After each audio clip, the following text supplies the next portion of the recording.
Millionnaire voit sa femme de ménage défendre sa mère adoptive, et ce geste le laisse sans voix. Julien Beaumont est rentré de son voyage d'affaires en s'attendant à trouver sa maison en parfait ordre, comme toujours. Ce à quoi il ne s'attendait pas, c'était de se retrouver face à une discussion animée dans le hall d'entrée de son manoir à Neuilly-sur-Seine, à Paris.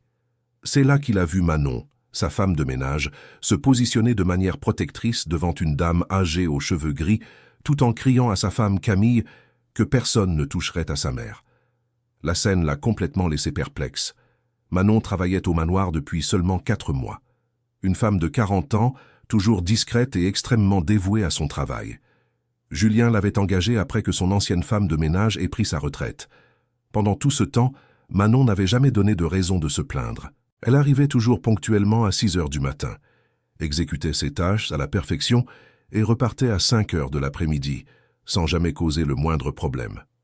Camille, son épouse depuis 15 ans, était visiblement bouleversée. Ses cheveux blonds ondulaient tandis qu'elle gesticulait agressivement, sa robe rouge contrastant avec sa peau pâle de colère. « Manon, je t'ai déjà dit que cette dame ne peut pas rester ici !» criait Camille en pointant le doigt vers la vieille dame. « C'est ma maison et je ne permets pas aux étrangers. Elle n'est pas une étrangère, » répondit Manon avec fermeté, se maintenant entre Camille et la dame. « C'est ma mère et elle est malade. » Julien resta immobile à la porte, sa mallette de voyage encore à la main, essayant de comprendre ce qui se passait. La vieille dame tremblait visiblement, ses yeux montrant confusion et peur. Elle portait des vêtements simples mais propres et tenait un petit sac serré contre sa poitrine. « Camille, qu'est-ce qui se passe ici ?» réussit finalement à dire Julien, sa voix résonnant dans le vaste hall. Camille se tourna vers lui, le soulagement momentané étant rapidement remplacé par l'indignation. « Julien, heureusement que tu es là. J'ai découvert que ta femme de ménage fait entrer des gens dans notre maison sans notre permission. J'ai trouvé cette dame dans la chambre d'amis. » Manon maintint sa position protectrice, mais ses yeux se remplirent de larmes. « Monsieur Julien, je peux tout expliquer. Ma mère, elle a subi une opération du cœur il y a 2 semaines. Le médecin a dit qu'elle ne peut pas rester seule, mais je n'ai pas les moyens de payer une infirmière. J'ai pensé que pendant que je travaillerais ici le jour, elle pourrait se reposer dans la chambre qui n'est jamais utilisée. Chers auditeurs, si vous aimez l'histoire, n'hésitez pas à laisser un like et surtout à vous abonner à la chaîne. Cela aide beaucoup ceux qui débutent. Maintenant, je continue. Camille explosa de colère. « Tu pensais pouvoir utiliser ma maison comme un hôtel pour personnes âgées? Manon, tu es complètement hors de toi. Je vais appeler la sécurité tout de suite. »« Non !» cria Manon, étendant les bras pour protéger encore davantage la dame. « S'il vous plaît, juste quelques jours de plus. Elle n'a nulle part où aller. » La supplication de Manon résonna à travers les murs de marbre du manoir, créant un contraste douloureux entre l'opulence du lieu et le désespoir humain qui s'y déroulait. Julien observa la scène, quelque chose en lui étant touché d'une manière qu'il ne pouvait expliquer. La façon dont Manon protégeait la vieille dame éveilla une étrange sensation dans sa poitrine. Il y avait quelque chose de familier dans ce geste, comme s'il avait déjà assisté à quelque chose de semblable dans un passé lointain, mais il ne pouvait identifier exactement quoi. « Manon, dit Julien, sa voix plus douce, vous auriez dû demander la permission avant. Je sais, monsieur, je sais que j'ai eu tort, mais quand je l'ai vue dans cet hospice public si fragile... » Manon fit une pause, essuyant ses larmes du dos de sa main gantée. « Elle m'a élevé depuis bébé. Elle a fait tous les sacrifices du monde pour me donner une éducation, pour que je puisse travailler. Je ne peux pas l'abandonner maintenant. » Camille souffla d'impatience. Quelle histoire touchante, mais cela ne change rien au fait qu'elle a violé notre vie privée. Julien, tu dois la licencier immédiatement. À ce moment, la dame âgée prit la parole pour la première fois, sa voix faible mais claire. Juju. Le monde de Julien s'arrêta. Cette voix, ce surnom, une seule personne dans sa vie l'avait appelé ainsi. Ses yeux se fixèrent sur le visage vieilli de la dame, étudiant chaque ligne, chaque marque du temps. « Qu'avez-vous dit ?» demanda-t-il en s'approchant lentement. La vieille dame le regarda avec des yeux troubles, comme si elle tentait de concentrer son regard à travers un brouillard de médicaments et de confusion. « Vous ressemblez à quelqu'un que j'ai connu il y a très longtemps. Un petit garçon dont je m'occupais. » Manon regarda tour à tour Julien et sa mère, confuse. « Maman, tu mélanges tout. Ce sont mes employeurs. » Mais Julien ne pouvait pas détacher son regard de la dame. Il y avait quelque chose de profondément familier dans ses traits, dans la façon dont elle bougeait ses mains, dans la cadence de sa parole, même fragile comme elle l'était. « Camille, dit-il sans quitter des yeux la vieille dame, peux-tu nous laisser un moment ?»« Comment ça, un moment ? Julien, tu ne vas quand même pas prendre cette mise en scène au sérieux. »« S'il te plaît, insista-t-il, sa voix portant une autorité que sa femme entendait rarement. Quelques minutes seulement. » Camille le fixa avec incrédulité, mais quelque chose dans le ton de Julien la fit reculer. « Très bien, mais ne traînez pas, et je veux que cette situation soit réglée aujourd'hui, » dit-elle, avant de se diriger vers le salon, ses talons résonnant sur le sol en marbre. Lorsqu'ils furent seuls, Julien s'agenouilla devant la chaise où la dame s'était assise, se mettant à hauteur de ses yeux. « Pourriez-vous me parler de ce petit garçon dont vous vous occupiez ?» La vieille dame sourit vaguement, ses mains tremblantes effleurant le visage de Julien. C'était un petit garçon si doux, il avait une cicatrice sur le bras gauche, juste ici. Elle montra l'endroit exact où Julien savait avoir une vieille marque. Il s'est blessé en me protégeant d'un homme méchant qui voulait nous faire du mal. Manon ouvrit de grands yeux, regardant Julien avec une surprise grandissante. Comment pourrait-elle savoir cela? Julien, les mains tremblantes, retroussa la manche de sa chemise, révélant une cicatrice d'environ 5 centimètres sur le bras gauche. « Mon Dieu !» murmura Manon, portant la main à sa bouche. « Madame Colette ?» demanda doucement Julien. « Vous êtes Madame Colette, qui habitait rue des Lilas, à Boulogne-Billancourt. » Les yeux de la vieille dame s'illuminèrent un instant, comme si un rideau de brume était momentanément écarté. « Oui, oui, c'était là. Et toi, tu es mon Juju, mon petit garçon ?» Les larmes coulèrent sur le visage de Julien, tandis qu'il serrait les mains fragiles de la dame. « C'est moi, Madame Colette. C'est moi. » Manon s'effondra sur la chaise la plus proche, complètement choquée. « C'est impossible. Comment pouvez-vous vous connaître ?» Julien s'essuya les yeux avant de se tourner vers Manon. « Votre mère. Elle m'a aussi élevé. J'ai vécu chez vous jusqu'à l'âge de 8 ans. Mais ça n'a aucun sens. Je n'ai jamais eu de frère. Vous étiez toute petite. Vous deviez avoir environ 2 ans quand on m'a emmenée. Je me souviens de vous, Manon. Vous dormiez toujours avec un petit ours en peluche bleue et vous pleuriez quand quelqu'un essayait de vous le prendre. » Manon pâlit. « Comment savez-vous cela ? J'ai toujours cet ours en peluche. » Madame Colette, bien que confuse, avec des moments de lucidité et d'autres de brouillard, se mit à raconter des fragments de souvenirs. « Vous étiez mes 2 trésors. » Julien était plus âgé, il protégeait toujours Manon.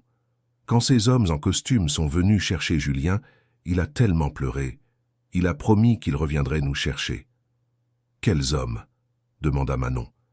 Julien soupira profondément, s'asseyant par terre à côté de la chaise de Madame Colette.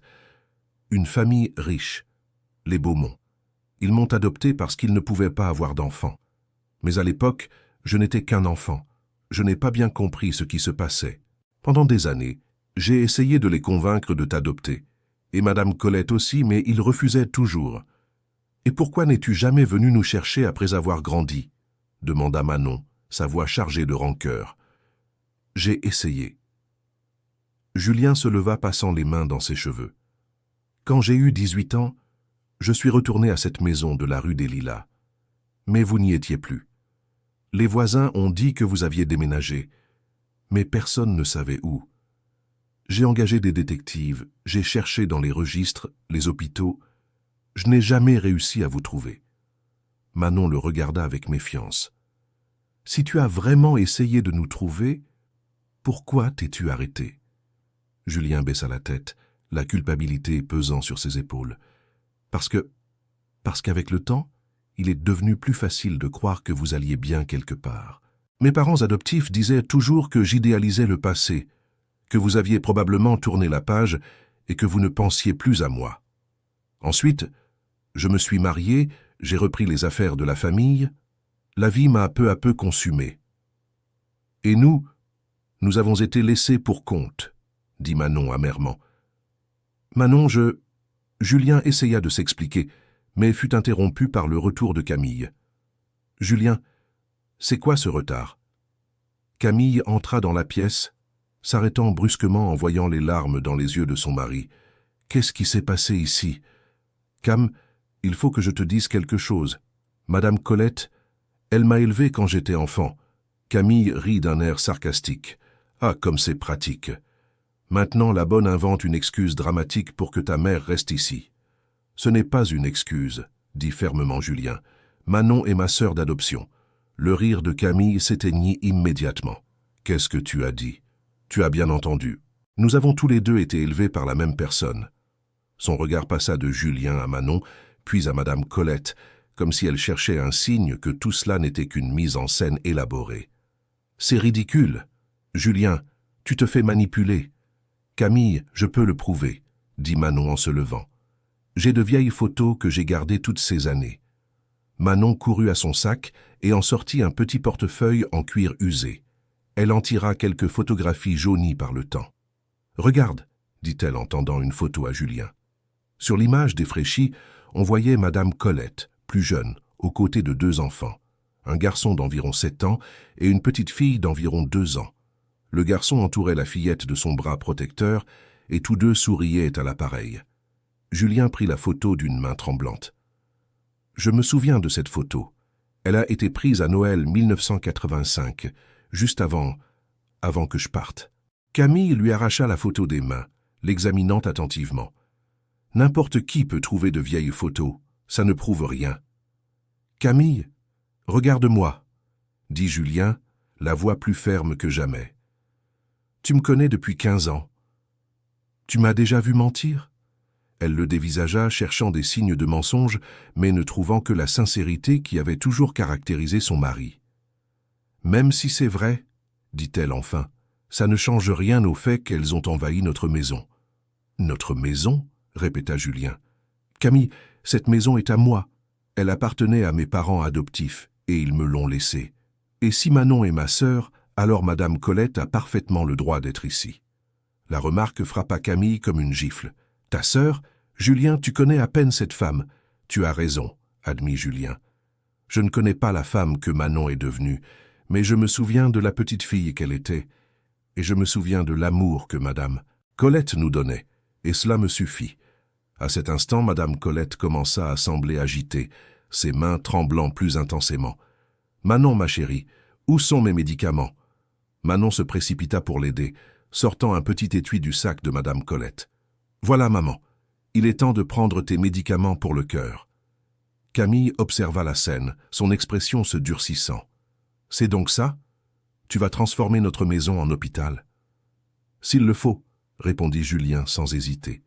Le silence qui suivit fut lourd, chargé de tension et de décision qui allaient changer pour toujours la dynamique de cette famille. Chers auditeurs, si vous appréciez l'histoire, profitez-en pour laisser un like et surtout abonnez-vous à la chaîne. Cela aide beaucoup ceux qui débutent, et maintenant je continue. Manon brisa le silence. « Julien, je ne veux pas causer de problème dans ton mariage.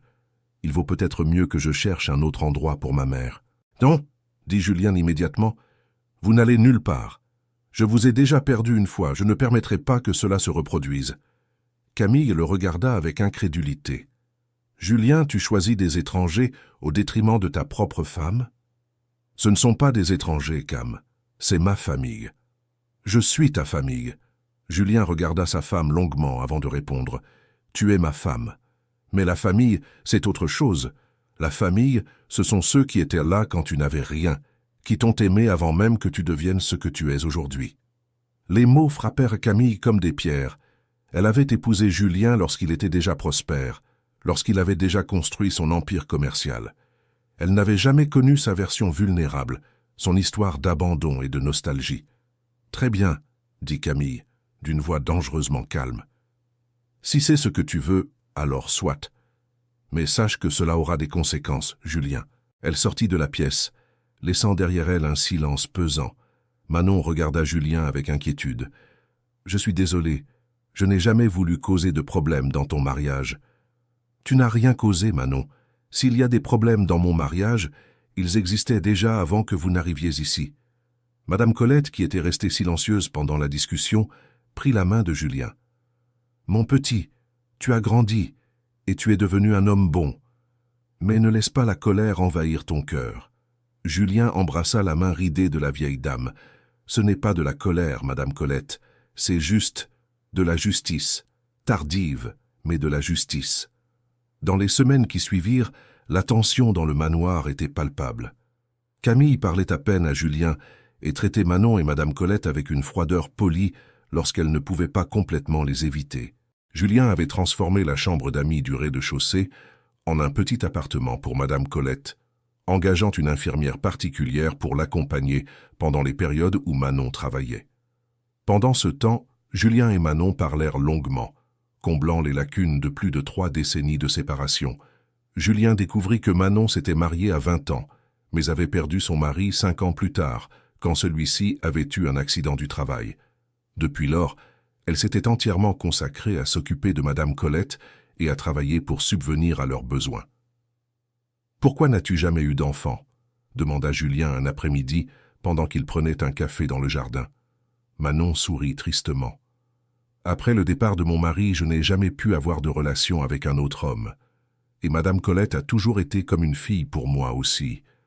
Elle a été si bouleversée quand tu es parti. Il lui a fallu des années pour qu'elle cesse de te chercher dans chaque garçon qu'elle voyait dans la rue. » La culpabilité transperça le cœur de Julien une fois de plus. « J'aurais dû être plus insistant, j'aurais dû continuer à chercher. » « Peut-être. Mais tu n'étais qu'un enfant quand tu as été emmené.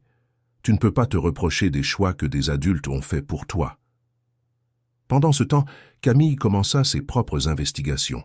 Elle engagea un détective privé pour vérifier l'histoire de Manon et Madame Colette. Un soir, pendant le dîner, Camille posa une enveloppe sur la table. « Julien, tu devrais voir ça. » Dans l'enveloppe, il y avait des photographies et des documents. Les photos montraient Manon dans des situations financières difficiles au fil des ans, travaillant à de multiples emplois, s'occupant de Madame Colette dans un petit appartement délabré, faisant de longues files d'attente dans les hôpitaux publics. « Qu'est-ce que tu veux prouver par là ?»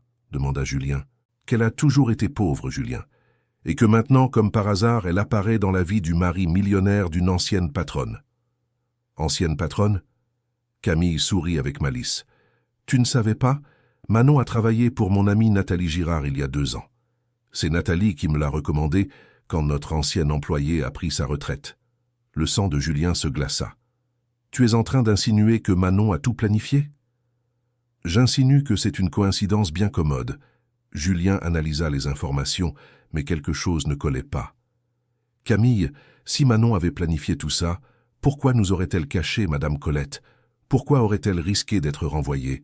Si elle avait voulu me faire du chantage émotionnel, elle se serait dévoilée dès le premier jour. » Camille n'avait pas de réponse à cela. Ce soir-là, Julien alla trouver Manon, qui faisait la lecture à Madame Colette dans sa chambre. « Manon, je peux te parler un instant ?» Ils sortirent dans le jardin, où Julien raconta ce que Camille avait découvert. « Est-ce vrai que tu as travaillé pour une amie de ma femme ?» Manon soupira. « Oui. J'ai travaillé chez Madame Girard pendant 8 mois, il y a 2 ans. Elle m'a renvoyé quand elle a découvert que je m'absentais du travail pour emmener ma mère chez le médecin. »« Et tu savais qu'elle connaissait ma femme ?»« Je savais qu'elles étaient amies, oui. Mais je n'aurais jamais imaginé que cela puisse éveiller des soupçons. Julien, quand Camille m'a proposé ce travail, j'étais désespéré. Ma mère avait été renvoyée de l'hôpital public sans être complètement rétablie, et j'avais besoin d'argent pour payer ses médicaments. » Julien étudia le visage de Manon, cherchant des signes de mensonge, mais ne trouvant que de la sincérité. « Pourquoi ne m'as-tu pas parlé de Madame Colette dès le début ?»« Parce que... » Manon hésita. « Parce que j'avais peur que tu ne te souviennes pas de nous, ou pire, que tu te souviennes et que tu t'en moques. J'ai préféré garder mes distances pour protéger mon cœur. » L'honnêteté brute de Manon toucha Julien profondément. « Et quand as-tu compris qui j'étais ? » « En réalité, il m'a fallu quelques semaines. Tu as beaucoup changé, Julien, mais c'était la façon dont tu traitais les gens, surtout les employés les plus anciens de la maison. Il y avait dans cette façon une gentillesse qui me rappelait le garçon que j'avais connu. Quand j'ai finalement été sûr, j'ai eu encore plus peur. Pourquoi ? Parce que j'ai compris que le garçon doux que j'avais connu était devenu un homme bon, mais distant. Et je ne savais pas s'il y avait de la place dans ta nouvelle vie pour les souvenirs du passé. Cher auditeur, si vous aimez l'histoire, profitez-en pour laisser un like et surtout pour vous abonner à la chaîne. Cela aide beaucoup ceux qui débutent. Et maintenant, je continue. Le lendemain, Julien se réveilla avec une décision bien arrêtée. Il fit venir Manon et Madame Colette pour une conversation. « Je veux que vous restiez ici, non pas comme employé et invité, mais comme de la famille. Manon, tu n'as plus besoin de travailler pour moi. Je veux que tu te consacres entièrement à Madame Colette et à toi-même. » Manon ouvrit de grands yeux. « Julien, je ne peux pas accepter ça. Je ne veux pas de ta charité. » « Ce n'est pas de la charité. C'est une réparation. Je vous ai abandonnées toutes les deux quand j'étais enfant, même si ce n'était pas de mon plein gré. Maintenant, j'ai les moyens de réparer cette erreur. Mais ta femme, ma femme devra l'accepter. C'est ma maison et ce sont mes décisions. Mais Camille avait d'autres plans. Cet après-midi-là, pendant que Julien était dans son bureau, elle affronta Manon directement.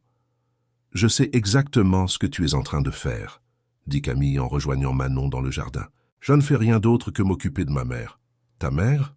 Camille rit cruellement. « Tu crois vraiment que je gobe cette histoire selon laquelle toi et Julien êtes frères et sœurs? C'est la vérité. La vérité, c'est que tu es une opportuniste qui a vu une chance de s'en sortir et qui l'a saisie. » Manon sentit la colère monter en elle. « Vous ne me connaissez pas. Vous ne savez pas les sacrifices que j'ai faits pour m'occuper de la femme qui m'a tout donné dans la vie. »« Des sacrifices ?» ricana Camille. « Bientôt vous allez vivre comme une reine dans cette demeure, sans travailler, sans vous soucier de l'argent. Dites-moi que ce n'est pas exactement ce que vous avez toujours voulu. » « Ce que j'ai toujours voulu, c'était retrouver mon frère. L'argent n'est qu'une conséquence. » Camille s'approcha davantage, sa voix devenant un murmure menaçant. « Laissez-moi être très clair avec vous. Cet homme est mon mari depuis 15 ans. J'ai construit ma vie à ses côtés, et je ne permettrai pas qu'une inconnue débarque ici et détruise tout. Je ne veux rien détruire. Alors partez, prenez votre mère et partez avant qu'il ne soit trop tard. » Manon la regarda longuement. « Non. » Le simple mot résonna dans le jardin comme un défi. « Comment avez-vous dit ?» J'ai dit non. Je ne partirai pas. Pour la première fois en plus de 30 ans, j'ai retrouvé mon frère. Et je ne laisserai pas vos peurs et vos insécurités me l'enlever à nouveau. Camille devint rouge de colère. Vous allez le regretter. Ce soir-là, la dispute entre Julien et Camille fut inévitable. Elle essaie de prendre ma place, cria Camille. Manon ne veut pas ta place, Cam. Elle veut la sienne en tant que ma sœur. Tu es aveugle. Tu ne vois pas qu'elle te manipule? Et toi, tu es jalouse. Tu n'arrives pas à accepter qu'il y ait des gens dans ma vie qui m'ont connu avant toi. L'accusation de jalousie toucha Camille en plein cœur. C'était exactement ce qu'elle ressentait. De la jalousie envers un lien qu'elle ne pourrait jamais avoir avec Julien, un passé commun qui l'excluait totalement. « Je suis ta femme », répéta-t-elle, comme si les mots pouvaient créer une réalité différente. « Oui, tu l'es, mais cela ne signifie pas que tu peux choisir qui fait partie de ma famille. »« Alors choisis », dit Camille, sa voix dangereusement calme. « Soit c'est moi, soit c'est elle. Tu ne peux pas avoir les deux. » Julien la regarda avec incrédulité. « Tu me forces vraiment à choisir entre toi et ma famille ?»« Oui. » Le silence qui suivit fut assourdissant. Julien se retourna et sortit de la chambre, laissant Camille seule avec son ultimatum. Dans les semaines qui suivirent, la guerre froide dans la demeure s'intensifia. Camille commença à saboter subtilement le séjour de Manon et de Madame Colette, annulant les rendez-vous médicaux que Julien avait pris, renvoyant l'infirmière engagée, créant des situations embarrassantes devant les invités. Manon essayait de maintenir la paix, mais la situation devenait intenable. Un soir, Madame Colette eut une légère crise cardiaque. Manon essayait désespérément d'appeler le médecin lorsqu'elle découvrit que Camille avait changé les numéros d'urgence dans le répertoire téléphonique de la maison. Quand Julien rentra du travail, il trouva Manon en larmes dans la chambre de Madame Colette, qui était pâle et avait du mal à respirer. Que s'est-il passé? Elle a eu une crise, mais quand j'ai essayé d'appeler le docteur Lefebvre, le numéro était faux. J'ai dû appeler le SAMU. Julien comprit immédiatement ce qui s'était passé. Il confronta Camille le soir même. « Tu as changé les numéros d'urgence ?»« Je ne sais pas de quoi tu parles. »« Camille, Madame Colette aurait pu mourir aujourd'hui. N'exagère pas. Si c'était si grave, elle ne serait pas en bonne forme maintenant. » La froideur dans la voix de Camille choqua Julien. C'était comme s'il voyait sa femme pour la première fois. « Qui es-tu » demanda-t-il. « Je ne reconnais pas la femme que j'ai épousée. Je suis la même qu'avant. La différence, c'est que maintenant tu me vois à travers ses yeux à elle. » Julien secoua la tête. « Non, Cam, je te vois à travers mes propres yeux, et je n'aime pas ce que je vois. » Le lendemain matin, Julien prit une décision qui allait tout changer. Il appela son avocat et entama la procédure de divorce. Lorsque Camille reçut les papiers, sa réaction fut explosive. « Tu vas vraiment divorcer de moi à cause d'une domestique ? Ce n'est pas à cause de Manon. C'est à cause de ce que tu t'es révélé être. Julien, tu ne peux pas faire ça. 15 ans de mariage ne peuvent pas être jetés aux oubliettes comme ça. Toi-même, tu as dit que je devais choisir. J'ai choisi. Camille a essayé toutes les tactiques, les larmes, la colère, le chantage affectif, les menaces financières. Rien n'a fonctionné. La procédure de divorce a été brutale. Camille a engagé les meilleurs avocats et a tenté de récupérer la moitié de tout. Elle a affirmé que Manon avait manipulé Julien psychologiquement, qu'il n'était pas mentalement apte à prendre des décisions importantes. Pendant cette période difficile, Manon a été le soutien dont Julien avait besoin. Elle s'occupait de la maison, de Madame Colette, et trouvait encore le temps d'écouter les frustrations et les peurs de Julien. « Parfois, je me demande si elle a raison, » dit Julien un soir après une journée particulièrement difficile au tribunal. « Si je suis vraiment manipulé par vous. » Manon s'arrêta de servir le thé et le regarda dans les yeux. « Julien, si tu crois ça, alors il vaut peut-être mieux que ma mère et moi partions. »« Non, » dit-il immédiatement. « Pardon, ce n'est pas ce que je voulais dire. C'est que toute cette procédure me fait tout remettre en question. C'est naturel. Mais rappelle-toi, personne ne peut te forcer à aimer quelqu'un. L'amour que tu ressens pour nous, l'amour que nous ressentons pour toi, c'est réel. Ça ne peut pas être fabriqué ni manipulé. » La sagesse simple de Manon toucha profondément le cœur de Julien. Pendant ce temps, Madame Colette, malgré ses moments de confusion, faisait preuve d'une lucidité impressionnante quand il s'agissait de comprendre les émotions des gens autour d'elle. « Mon petit, » lui dit-elle un après-midi, « la femme blonde a très peur. »« Peur de quoi, Madame Colette ? »« De te perdre. » Mais elle ne comprend pas que vouloir retenir quelqu'un de force est la façon la plus sûre de le perdre. L'observation de la vieille dame était plus perspicace que bien des analyses psychologiques que Julien avait entendues. Au fur et à mesure que la procédure de divorce avançait, Julien découvrit des choses sur Camille qu'il n'avait jamais soupçonnées. Elle avait caché des dettes de cartes de crédit, dépensé des sommes énormes dans des paris en ligne et entretenait même une relation affective avec un coach sportif qui fréquentait sa salle de sport. « Pourquoi ne m'as-tu jamais parlé de ces problèmes ?» demanda Julien lors d'une des dernières tentatives de médiation. « Parce que je savais que tu me jugerais, » répondit Camille. « Tu as toujours été si parfait, si maîtrisé. Je ne me suis jamais senti à la hauteur. » C'était la première fois que Camille montrait une vraie vulnérabilité pendant toute la procédure. « Cam, si tu m'en avais parlé, nous aurions pu travailler ensemble pour résoudre ces problèmes. »« On aurait pu, » rit-elle amèrement. « Julien, c'était quand la dernière fois que tu m'as demandé comment je me sentais vraiment? C'était quand la dernière fois que tu as montré de l'intérêt pour ma vie intérieure ?» La question frappa Julien comme un coup de poing dans l'estomac. Il se rendit compte qu'en effet, dans les dernières années du mariage, ils étaient devenus des étrangers vivant sous le même toit. « Tu as raison, » admit-il. « J'ai aussi ma part de responsabilité dans l'échec de notre mariage. » Camille le regarda, surprise. C'était la première fois qu'il reconnaissait une quelconque responsabilité. Mais cela ne change rien au fait que nous ne sommes plus heureux ensemble depuis longtemps, poursuivit Julien. Et l'arrivée de Manon n'a fait que mettre en évidence des problèmes qui existaient déjà. Au final, le divorce a été prononcé avec un partage relativement équitable des biens. Camille a gardé l'appartement à Saint-Tropez qu'ils avaient acheté comme investissement ainsi qu'une somme substantielle. Julien a conservé la villa de Neuilly-sur-Seine et la majeure partie des entreprises. Le dernier jour, alors que Camille rassemblait ses dernières affaires dans la villa, elle fit ses adieux à Manon. « Tu as gagné », dit-elle simplement. Manon secoua la tête. « Ce n'était pas une compétition, Camille. Ça ne l'a jamais été. Peut-être pas pour toi, mais pour moi, ça l'a toujours été. » Camille marqua une pause avant de continuer. « Prends bien soin de lui. Malgré tout, c'est un homme bon. »« Je sais, » répondit Manon, « et merci. » Camille hocha la tête et quitta la demeure pour la dernière fois. Avec le départ de Camille, la maison trouva enfin la paix. Julien, Manon et Madame Colette établirent une routine familiale qu'aucun d'eux n'avait connue depuis des décennies. Julien découvrit le simple plaisir de prendre le petit déjeuner en famille, d'écouter les vieilles histoires que Madame Colette racontait dans ses moments de lucidité, d'avoir de longues conversations avec Manon sur la vie et sur les rêves que chacun avait nourris pendant les années de séparation. Manon, quant à elle, s'épanouit d'une manière qu'elle-même n'attendait pas. Sans la pression de devoir travailler pour subvenir à ses besoins et à ceux de Madame Colette, elle commença à découvrir des talents et des intérêts qu'elle avait oubliés. Elle se révéla une excellente jardinière, transformant le jardin de la demeure en un véritable paradis de fleurs et de plantes.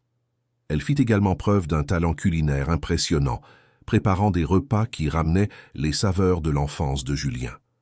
Madame Colette, même avec ses limites, devint le cœur émotionnel de la petite famille. Ces moments de lucidité étaient précieux quand elle racontait des histoires du passé qui aidaient Julien à combler les lacunes de ses souvenirs d'enfance. « Tu te souviens, dit-elle un après-midi, de quand tu as cassé le vase préféré de notre voisine, Madame Chantal ?» Julien rit. « Oui, je m'en souviens. J'essayais d'attraper le ballon qui était tombé dans son jardin. Et tu es rentré à la maison en pleurant, tellement tu avais peur de me le dire. Mais tu sais ce que j'ai fait ? Tu es allé avec moi chez elle et tu as aidé à payer un vase neuf. » « Exactement. Parce que les erreurs, ça arrive, mon petit. L'important, c'est d'avoir le courage de les assumer et d'essayer de les réparer. » Les paroles de Madame Colette portèrent toujours une sagesse profonde qui touchait au cœur des questions les plus importantes de la vie. 1 an après le prononcé du divorce, Julien réfléchissait à la façon dont sa vie avait complètement changé. Il avait vendu certaines des entreprises les moins importantes de son portefeuille, choisissant de se concentrer sur des affaires qui lui apportaient plus de satisfaction personnelle et qui lui permettaient de passer plus de temps à la maison. Un dimanche matin, alors que tous les trois prenèrent le café dans le jardin, Manon fit une remarque qui surprit Julien. « Tu sais que tu as beaucoup changé, non ? » ?»« Comment ça ? Quand je suis arrivé ici la première fois, tu semblais accablé, tendu en permanence. Maintenant tu souris davantage, tu ris des bêtises. Tu montres tes émotions sans peur. » Julien réfléchit aux paroles de Manon. « Je pense que j'ai passé tant d'années à construire une image de réussite que j'ai oublié comment être moi-même. »« Et qui es-tu, toi-même » demanda Manon. Julien réfléchit un instant avant de répondre « Je suis le garçon qui protégeait sa petite sœur, qui respectait la femme qui l'a élevée avec tant d'amour. Je suis quelqu'un qui place la famille au-dessus du statut social ou de l'argent. Ce garçon n'a jamais disparu, » dit Madame Colette, sa voix claire et présente. Il était simplement caché derrière toute cette peur de ne pas être assez. C'était dans ces moments de lucidité de Madame Colette que Julien prenait conscience de tout ce qu'il avait perdu pendant toutes ces années de séparation. Sa sagesse, l'amour inconditionnel qu'elle offrait, la perspective unique que seule une personne qui avait beaucoup vécu pouvait apporter. Un après-midi, alors que Julien travaillait dans son bureau à domicile, il reçut un appel inattendu. « Allô, Julien Beaumont ? » ?»« Oui, qui est à l'appareil ? » ?»« Je m'appelle le docteur Antoine Morel. Je suis médecin à l'Institut cardiaque de Paris. J'ai une patiente ici qui affirme vous connaître.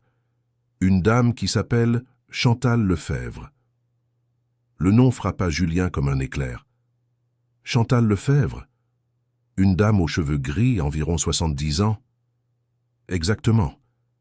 Elle a eu un infarctus et elle est hospitalisée ici. Elle n'a pas de famille connue, mais elle insiste pour dire qu'elle a un fils adoptif qui s'appelle Julien. Elle m'a donné son nom complet et a dit que vous habitez à Neuilly-sur-Seine. » Julien sentit son cœur s'accélérer. « Chantal. Madame Chantal était notre voisine quand nous étions enfants. Elle s'occupait aussi de moi parfois quand Madame Colette devait sortir. » 2 heures plus tard, Julien arriva à l'hôpital accompagné de Manon et de Madame Colette. Les retrouvailles furent émouvantes et révélèrent une pièce de plus du puzzle du passé de Julien. Madame Chantal, bien que fragilisée par l'infarctus, gardait une mémoire intacte. « Mon petit, » dit-elle en serrant la main de Julien, « j'ai toujours su que tu deviendrais un homme important. Madame Chantal, pourquoi n'avez-vous jamais essayé de me retrouver ?» La vieille dame échangea un regard chargé de sens avec Madame Colette avant de répondre Parce que ta famille adoptive m'a contacté quand tu avais environ 12 ans.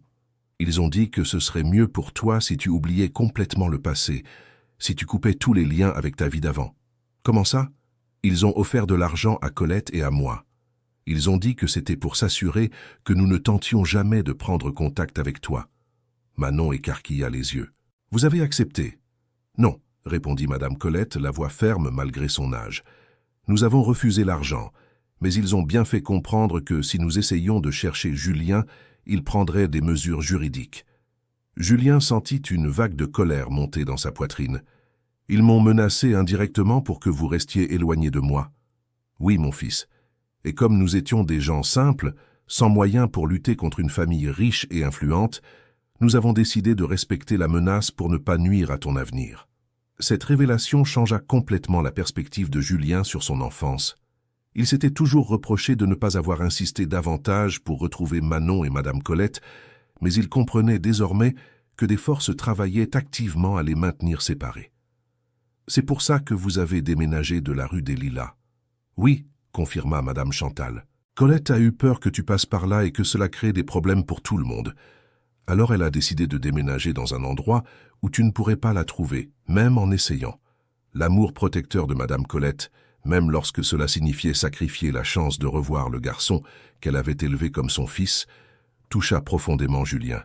« Madame Colette, dit-il en s'agenouillant à côté de son fauteuil roulant, merci de m'avoir protégé, même quand cela faisait si mal. Je referai tout, mon petit. L'amour d'une mère est ainsi, parfois il doit faire mal pour protéger. » Madame Chantal se remit de son infarctus, mais les médecins recommandèrent qu'elle ne vive plus seule. Naturellement, Julien l'invita à emménager dans la demeure. « Je ne peux pas accepter, dit-elle dans un premier temps. C'est déjà très généreux de ta part d'avoir accueilli Colette et Manon. Madame Chantal, vous avez toutes les deux été les mères que j'ai eues. Prendre soin de vous n'est pas de la générosité, c'est un devoir de fils. » Et ainsi la famille de Julien s'agrandit une fois de plus. La demeure, qui pendant des années avait été un lieu froid et formel, se transforma en un véritable foyer. Les deux vieilles dames devinrent inséparables, se remémorant de vieilles histoires et créant de nouveaux souvenirs. Manon se révéla une gestionnaire naturelle, organisant le quotidien de la maison pour que chacun se sente à l'aise et utile. Julien engagea des professionnels de santé spécialisés pour s'assurer que Madame Colette et Madame Chantal reçoivent tous les soins nécessaires, mais le soin le plus important, l'amour et l'attention, venait de la famille elle-même. Un soir, environ 2 ans après le départ de Camille, Julien lisait dans le jardin lorsque Manon s'approcha. « Puis-je te poser une question personnelle ?»« Bien sûr. Tu le regrettes? Le divorce, d'avoir changé ta vie complètement ?» Julien ferma son livre et regarda les fenêtres de la demeure, où il pouvait voir les silhouettes de Madame Colette et Madame Chantal regardant la télévision au salon. « Tu veux la réponse honnête? »« Toujours. Je ne le regrette pas une seule seconde. C'est la première fois en des décennies que je me sens vraiment chez moi. Même en ayant perdu autant d'argent dans le divorce. » Julien rit. « Manon, j'ai passé 40 ans de ma vie à accumuler de l'argent et des biens matériels parce que je pensais que cela me donnerait de la sécurité et du bonheur. Mais la vraie sécurité, la vraie richesse, est là-dedans. » Il désigna la maison. « C'est vous trois.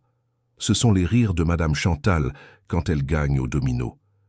Ce sont les moments de lucidité de Madame Colette quand elle m'appelle « mon petit ».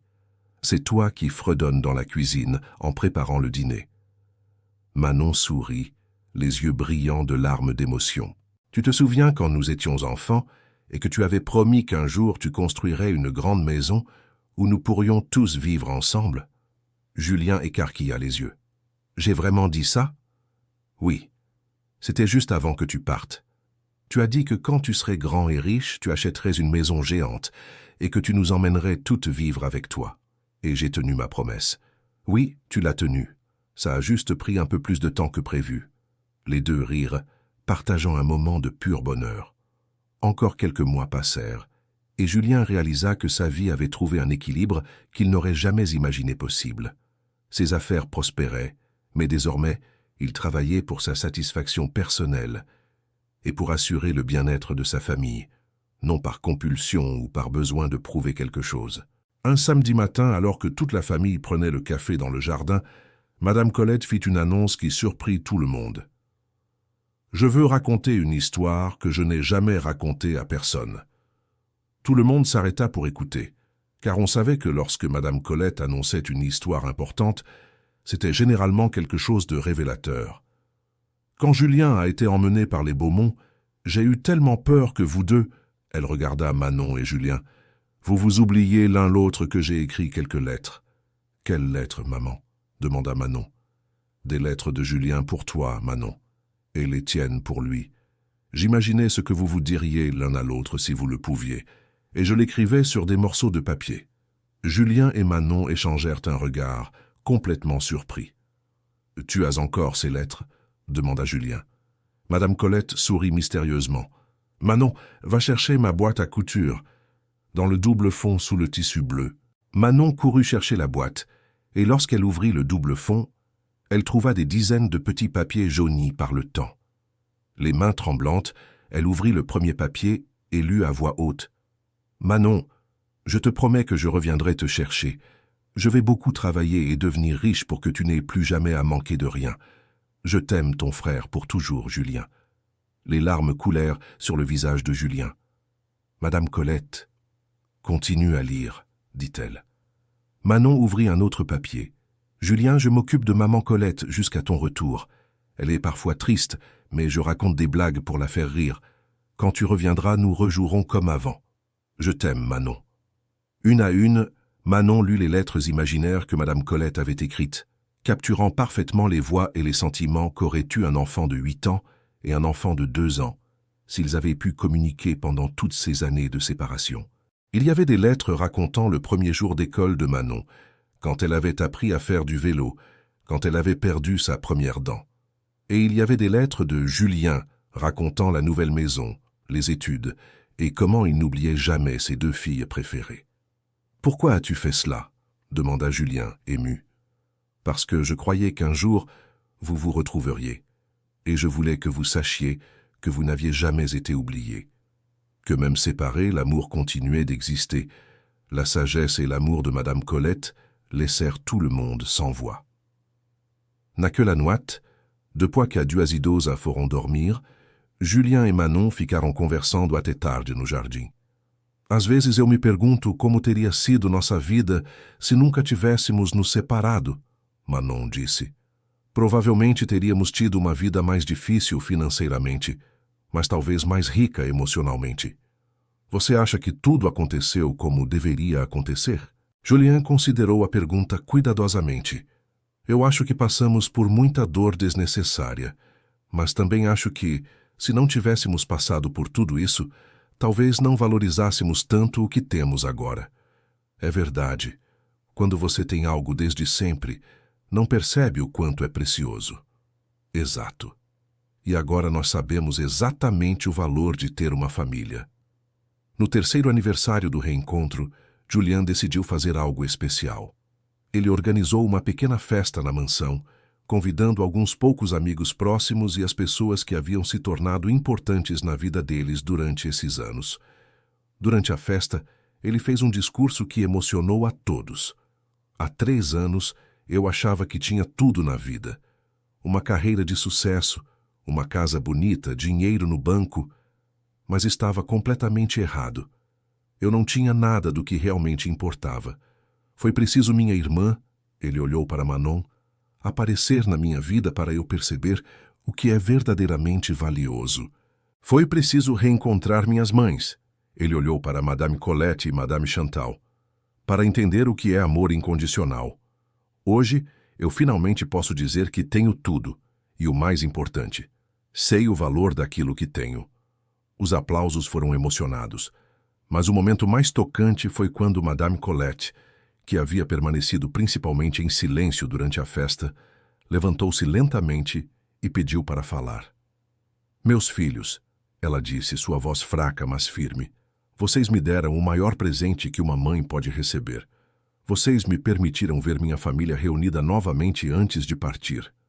Não fale assim, mãe, Manon protestou. Não é tristeza, querida, é gratidão. Durante todos esses anos sozinha, Eu sempre tive uma certeza no coração. O amor verdadeiro nunca morre. Pode ser separado, pode ser testado, pode ser esquecido temporariamente. Mas ele sempre encontra um jeito de voltar para casa. As palavras de Madame Colette se revelaram proféticas. Algumas semanas após a festa, ela teve outro episódio cardíaco, mas desta vez mais sério. Os médicos foram honestos sobre o prognóstico. Madame Colette estava com 86 anos, seu coração estava cansado, e eles haviam feito tudo o que estava ao alcance da medicina. Quanto tempo? Julien perguntou ao cardiologista. É difícil dizer. Pode ser algumas semanas, podem ser alguns meses. O importante agora é manter ela confortável e cercada de amor. Julien, Manon e Madame Chantal se revezaram nos cuidados a Madame Colette. Eles transformaram a sala de estar no térreo em um quarto improvisado para que ela não precisasse subir escadas e pudesse estar sempre no centro da vida familiar. Madame Colette aproveitou seus últimos meses consciente para contar mais histórias, para dar conselhos, para abençoar a família que ela havia ajudado a reunir. Uma tarde, ela chamou Julien para uma conversa particular. Meu menino, eu preciso te pedir uma coisa. Qualquer coisa, Madame Colette. Quando eu partir, eu quero que você prometa que vai cuidar da Manon e da Chantal. Mas mais do que isso, quero que prometa que não vai deixar a culpa ou a tristeza separarem vocês novamente. Não vai ser necessário, porque a senhora vai ficar conosco por muito mais tempo. Madame Colette sorriu com a gentileza de quem já havia aceito seu destino. Julien, a vida é feita de chegadas e partidas. O importante não é quanto tempo ficamos, mas como aproveitamos o tempo que temos. A senhora aproveitou bem o tempo que teve conosco. Sim, aproveitei. E vocês também. Por isso posso partir em paz. Quelques semaines plus tard, un dimanche matin ensoleillé, alors que toute la famille prenait le café à ses côtés, Madame Colette a doucement fermé les yeux et nous a quittés entourés de l'amour de ceux dont elle avait pris soin avec tant d'affection tout au long de sa vie. Le deuil a été profond, mais pas dévastateur. Comme Madame Colette l'avait souhaité, la famille s'est rapprochée encore davantage durant cette période difficile, en se soutenant mutuellement et en célébrant la mémoire de la femme extraordinaire qui avait été le pilier de leur vie. Fin de l'histoire. Maintenant, dites-moi ce que vous avez pensé de cette histoire et d'où vous nous regardez. Si vous avez quelque chose à partager avec nous, laissez-le dans les commentaires avec des mots sincères. Pensez-vous que Julien a pris les bonnes décisions? Nous adorerions lire votre avis. Merci beaucoup pour votre compagnie. N'oubliez pas de laisser votre like et surtout de vous abonner à la chaîne pour ne pas manquer d'autres histoires émouvantes.